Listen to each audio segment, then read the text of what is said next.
Renaître de l'eau et de la parole change totalement l'intérieur de l'homme.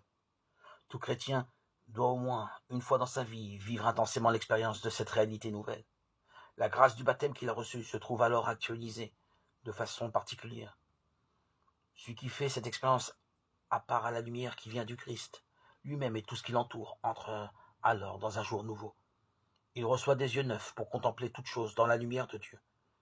Dans ta lumière, nous voyons la lumière, psaume 35, 10. La création, les hommes avec qui il entre en contact tout vivant, il les voit présents d'un regard surnaturel.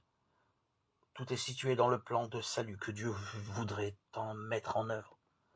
Dieu n'attend que le premier pas de l'homme pour l'aider davantage de sa grâce et lui témoigner un amour qui le comble tout entier.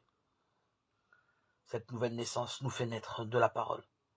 Saint Pierre le déclare avec beaucoup de conviction. Vous êtes renés, non d'une semence périssable, mais d'une semence impérissable. La parole de Dieu, vivante et qui demeure éternellement. 1 Pierre 1, 23.